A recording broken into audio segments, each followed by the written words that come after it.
तारक नाम सभी समय। बोलो सत्यम सिद्धाय नमः। जय सत्यम सिद्धाय नमः। जय सत्यम सिद्धाय नमः गुरुदेव। आशीर्वाद। गुरुदेव मेरे को अभी मैं दोपहर को सो रहा था, करीब 2 बजने से 2 मिनट पहले होगा, तो उसकी 1:55 से 2 के बीच दोपहर को मेरे को सपना आया था। तो सपने का मैं आपसे अर्थ जानना चाहूँगा। सपना मेरे को दिखाता कि जैसे मेरा जो पूरा परिवार है, मतलब मेरे पापा की साइड का परिवार ताऊ जी वाला, मम्मी की साइड का परिवार मौसी और मामा जी वाला, तो वो आश्रम में है। मतलब हमारी तरफ से कुछ आयोजन है, कुछ प्रोग्राम है, तो उसका जो मुख्य आयोजन है वो यहीं पे ही हो रहा है, तो सब यहाँ पर आए हुए हैं। तो हुआ क्या था, जैसे जब कुछ प्रोग्राम होने वाला होता है, सब अपने तैयार हो के आते हैं। तो मैं तो यहीं पे बैठा हुआ था, वो सब अपने घर गए तैयार होने के लिए। फिर वो सब जब आए तो मैंने कि चलो अब आप सब आ गए हो तो मैं अब तैयार होने जाता हूँ। तो जैसे ही मैं तैयार होने के लिए जाने लगा, तो वो एक मेरे जो रिश्तेदार हैं उनकी तरफ से उनके बेटे बोले, मतलब उन्होंने मेरे पे कमेंट से मारा कि यार तू तैयार ही ना होता इस तरीके से। मैंने कहा यार, मतलब मेरे को बुरा सा लगा कि मैं तो अभी यहाँ पर क्या कहते हैं सेवा ही दे रहा था, क्योंकि यहाँ पर कोई नहीं था, आपकी गाड़ी वाड़ी रखवाली कर रहा था, लेकिन आपने मेरे पर टॉन्ट कर दिया। फिर मैं निकला यहाँ से, तो मैं बाइक पर निकला था, लेकिन अचानक से जैसे मैं आश्रम के बाहर निकला तो वो बाइक साइकिल में कन्वर्ट हो गई। ऐसा लगा कि जैसे कोई आपकी साइकिल हो प्राचीन, मैं उसी पर ही बैठ के चला गया। फिर मैं क्रॉस करता हूँ तो मैं देखता हूँ कि 2 रेलवे की पटरी हैं। तो मैंने जैसे पहले रेलवे की पटरी क्रॉस करी और जैसे मैं दूसरे रेलवे की पटरी क्रॉस करने के लिए गया, तो ऐसा लगा कि बीच में जो कोई है जिसने मेरी आंखों में कुछ धूल सी झोंक दी हो, या फिर कोई पेड़ का पत्ता टकराया हो। लेकिन हालांकि मैंने आपका स्मरण किया सपने में ही, तो जैसे मैं चढ़ने वाला था दूसरे वाले ट्रैक पर, तो मैं चढ़ नहीं पाया, मैं पीछे हो गया और इतने में आगे से वो ट्रेन क्रॉस कर गई। फिर जैसे मैं पीछे आया तो पीछे से भी ट्रेन क्रॉस कर गई। मतलब कुल मिला के मैं सपने में एक तरह से मरते मरते बचा। फिर मैं वहीं रुक गया। फिर मैं देखता हूँ कि एक घाट है, घाट के नीचे है पटरा, पटरे के नीचे एक बिंदु सी है, जिसे मैं कह सकता हूँ छाया बिंदु सी, और मेरी चप्पल रखी है और एक वो रखा है सफ़ेद सा कुछ गोल। चप्पल किसकी रखी है? तेरी? चप्पल मेरी थी, आश्रम में फेंक के आता। फिर मैं कहता हूँ मम्मी और थी, मुझे लगा कुछ गड़बड़ है, तो मैंने आपको स्मरण किया। फिर आप एक तरह से मेरे पास आ गए। तो फिर आपने कही कि ऐसा तो लगता है कुछ गड़बड़ है। तो आप अपना जो है, जैसे खाट थी, आप खाट पे उल्टे लेट गए। फिर आपने अपना ध्यान करा, फिर मैंने आपको छेड़ा नहीं। तो जैसे ही आपने कुछ ध्यान से करा लेट के, तो वो कुछ वहाँ पर कुछ नेगेटिव फोर्स थी, तो एक आदमी जो है खिसता चला आ गया। मतलब जैसे पिक्चरों में दिखाते हैं कि रिवर्स होके आता है, तो ऐसे ही वो आदमी खिसता चला आ गया। तो जैसे वो खिसता चला पास आया, वो आदमी कुछ इस प्रकार था कि उसकी जो पूरी बॉडी थी उसमें जो है पूरे जो हमारी टूथपिक होती है वो पूरी बॉडी में गड़ा हुआ था, नींबू मिर्च थे उसके। और जैसे वो पास आया तो आपने रस्सी से गले में डाल दी। आपने उससे कहा कि तो जैसे तो मैं, मतलब तुम जैसे तो मैं कितने ही जो है इतनी ऊर्जा है मेरे अंदर कि तुम मेरे शिष्य को परेशान कर रहे हो, तो तुम जैसे तो मैं कितने भी भस्म कर दूंगा इस तरीके से। तो फिर आप उसको रस्सी से बांध के आश्रम के सामने लेके आए। तो जैसे ही वो आश्रम के सामने आया, जो भी उसकी वो थी, जो कीड़े जो भी गड़ी हुई थी टूथपिक टाइप, वो सब उसके हट गई। फिर आपने पूछी भी तेरी आय की योजना क्या है, क्या बिगाड़ना चाहता है तू?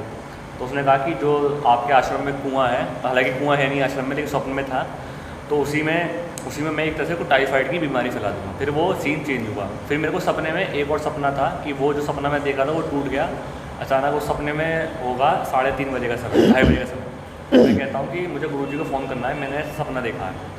तो फिर घर वाले कह रहे क्या सपना देखा है? मैंने कि मैं आपको नहीं बताऊँगा, मैं केवल गुरुजी को बताऊँगा, लेकिन हाँ हमारे कुछ आसपास नेगेटिव फोर्स है। फिर वो सपना टूटता है, और जो रियल में सपना जो मैंने देखा था ये 2 बजे, तो वो जो सपना वहाँ पे मैं सोता हूँ और यहाँ मैं जगता हूँ। तो मेरे को ऐसा लगा कि जो एक एनर्जी है मेरे, मैंने फील करी कि जो एनर्जी है मेरे, तो यहाँ पे फेफड़े जहाँ पे जुड़ते हैं, यहाँ से हृदय पे, हाँ हृदय पे, तो यहाँ से जैसे एनर्जी थी वो फैलती चली गई। मतलब यहाँ से मेरे नीचे पैरों की तरफ गई और सिर में आके मेरा अचानक सब टूट गया। तो आप इसका अर्थ बताएं। इसका अर्थ जो है वक्त बड़ा एक तो सीधा सा अगर ऐसा सुना जाए तो इसमें नेगेटिविटी का पक्ष है कि तुम्हारे ऊपर किसी ने कुछ करा रखा इस तरीके की चीज़ से। लेकिन विषय क्या है, जैसे परिवार सारा है तुम्हारे कुनबे से, कुनबे में ही एक बंदे ने कमेंट कसा। कमेंट का मतलब है उसकी नेगेटिविटी है, तो कुनबे के व्यक्ति का ही आपके किसी पक्ष को लेकर नकारात्मकता है। अभी बीच में जैसे थोड़ा सा तेने एक परिवार में गया और भी रहा, और जैसे तू ध्यान करता है तो कई दफ़े क्या होता है, जो जब आदमी ध्यान करता है और उसका ध्यान इस तरह से बढ़ जाता है तो वो लोगों की हेल्प करता है। हेल्प करने में क्या होता है कि हेल्प से उसकी जो एनर्जी है वो उसके परिवार पे जाती है, उन लोगों की प्रोटेक्शन करती है, तो वहाँ जो बवाल होता है वो उस व्यक्ति पर अटैक करता है। एक तो ये हो गया, और ये होती है, लेकिन चूँकि साधना करते हो तो इसलिए वो अटैक का कोई विशेष प्रभाव नहीं होता। तो इसमें भी वही चीज़ है कि उस व्यक्ति ने कमेंट कसा, उस व्यक्ति के कमेंट के बाद में फिर तुम जो है उसका थोड़ा सा मतलब एक एडजस्ट करते हुए फिर पटरी के पल्ली चढ़ गए। पटरी है जीवन के 2 मार्ग, मतलब एक जीवन का मार्ग इधर को जा रहा, वैसे दोनों ही साइड में जा रहे हैं और दोनों साइड से आ रहे हैं, लेकिन इस बीच में जो वहाँ पर जो तुमने देखी कि धूल सी झोंकी किसी ने, अर्थात जब आप जीवन के दोराहे पर खड़े होगे कि मतलब अब जैसे कहते हैं ना क्या मैच्योर हो गए, बड़े हो गए, अब परिवर्तन होगा लाइफ में, तो और भाई ये गाड़ियाँ तो जीवन के प्रवाह को बताती हैं, है नहीं, कि आ रहा है जीवन और जा रहा है जीवन। तो उस बीच में तुम्हें किसी ने इस तरीके की क्रिया करी, तो उसका नतीजा बस तुम वहाँ जो घटना घटते हुए दोनों के बीच में, जीवन के बीच में, जैसे इसका अगर करेंगे तो जब जीवन का मध्य आएगा तुम्हारा, जैसे मान लो तुम्हारी उम्र हुई 35 के करीब, क्योंकि आजकल उम्र क्या है 70 के आसपास है, तो 35 दूनी 70, तो 35 से 40 के बीच में जब स्थिति आएगी तो उस समय जीवन के दो पार्ट हो गए ना, एक जीवन भविष्य का हो गया, एक चल रहा भूत का, तो लेकिन दोनों ही साइड के कर्मों के बीच में तुम्हें ऐसी किसी तांत्रिक वस्तु का सामना करना पड़ेगा।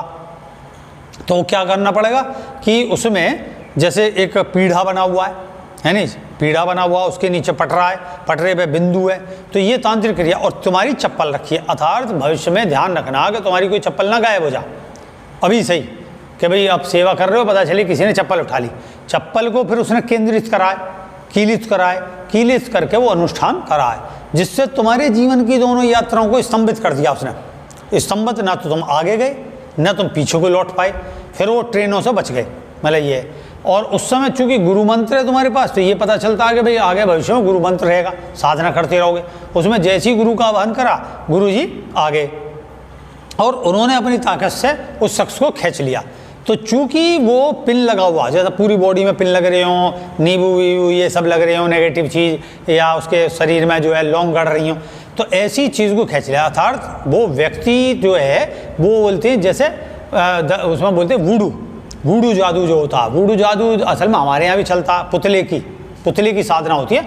पुतले में मतलब आपकी चप्पल का चीज़ है, गांठ गूंठ के और उसमें आवाहन करके आपकी शक्ति का, तो आपके शरीर का कोई एक अंग हो या कोई मतलब चीज़ होनी चाहिए जिससे आपके वो हो, तो नतीजा क्या, उसको उपयोग में करके फिर वो शक्ति एक तरीके से जागृत करी जाती है आपके प्रति नकारात्मक। तो उसमें ये सब है कि 108 कील गाड़ दो या जो भी कुछ इस तरीके प्रोसीजर है तांत्रिक के, तो वो तुम्हें नुकसान पहुंचाने वाली कहानी रहेगी। तो इसका मतलब है आपको अपना डिफेंस तक बढ़ाना चाहिए। भाई गुरु ने तो रक्षा कर दी, गुरु ने सब बुला लिया, फंदा डाल के पूछ लिया उसे, तांत्रिक वाली चीज़ होती है, फंदा डाल के उसे धमकी भी दे दी कि तेरे जैसे सैकड़ों जो है मतलब सबके भस्म किए जा सकते हैं, और शिष्यों क्यों परेशान कर रहा। और फिर जैसे कि आश्रम होता धर्म मतलब जहाँ से तुम्हें प्रोटेक्शन मिल रही है, उस जगह प्रोटेक्शन वाली जगह। कुएँ का अर्थ होता है कि कुआँ जो है वो पाताल से कनेक्टेड है, पाताल से कनेक्टेड है। वैसे तो यहाँ कभी है ही नहीं ऐसा, और क्या आगे भी कभी नहीं रहा, पीछे खेत है यहाँ। तो सवाल क्या था कि बीमारी, तो बीमारी में क्या होता है, जैसे बाहर जो है टैंक है, जो लैट्रिन का टैंक है उस साइड गुजारा, तो आदमी उसको भी कह सकता है, क्योंकि बीमारी है कि भाई किसी चीज़ ने कहीं कोई ऐसी चीज़ गिर दी तो उससे आगे टॉयलेट के माध्यम से कोई चीज़ आ जाती है। लेकिन ये मतलब उस पर बात कही जा रही है जब इस तरीके का दिया जा रहा, तो उसका मतलब होता है कि कुआं जो है वो गहरे ज्ञान का प्रतीक होता है, आपके अंदर का, जो आपके अंदर का गहरा ज्ञान है, उस पर मैं आघात करूंगा, उस अज्ञान से जो तुम्हारा ज्ञान अज्ञान में बदल जाएगा, और अज्ञान जो है बीमारी का काम करता है। भाई तुम कंफ्यूज से हो जाओगे और तुम्हें समझ में नहीं आएगा, उठपटांग बातें करोगे, तो ये सब उसका विषय है। लेकिन उसका चूंकि यहाँ कोई मैटर नहीं है, उसका समाधान कर दिया, उससे पूछ लिया, और जब गुरु के दौरे आगे सारा समाधान हो जाता, वहाँ क्या कुआ और क्या जुआ, दोनों खत्म। तो ये विषय है। तो इसमें ये चीज़ ध्यान रखने की है कि चप्पल का ध्यान रखना आगे, और ऐसे चीज़ करो तो प्रोटेक्शन अपनी पहले बढ़ा लो कि भाई मैं अपनी जो रक्षा कवच को मजबूत कर ला, जो आपका ओरा मंडल है उसे मजबूत करो, जिससे कोई भी ऐसी चीज़ आप पे रास्ते में हो, जीवन के इस पक्ष में हो, आघात ना करे। क्योंकि आजकल नेगेटिविटी भरी पड़ी है चारों तरफ। ये इसका प्रतीक हुआ उपाय, बस सहज है, वो तुम्हें पता ही। तो हो गया समाधान तुम्हारे प्रश्न का, और आशीर्वाद करता हूँ कि ऐसा कुछ ना होगा, और फिर जो भी कुछ है उसका प्रश्न का फिर उत्तर देंगे, ध्यान करते हो। और ये जो ऊर्जा है जो तुम्हारे चिल्ले, ये है कहाँ है, भावनाओं का केंद्र यहाँ, दर्शन का केंद्र क्या है वो भी यहाँ। तो वो दर्शन आपको हुए, और वो वाकई में हुए। दोपहरी का तात्पर्य है कि आपके हुए और आपके शरीर में वो तरंग है फैल के, उस सबको आपने आयत कर लिया, सपने को जो ओरिजिनल है, जो होने वाला है, या कहीं ना कहीं आपके साथ गड़बड़ हो रही है, ये सीधी सी बात, ये सच है। तो आशीर्वाद करते हैं ऐसा कुछ नहीं होगा, और फिर मिलते हैं किसी प्रसंग के साथ। जय सत्यम सिद्धाय नमः। जय सत्यम सिद्धाय नमः।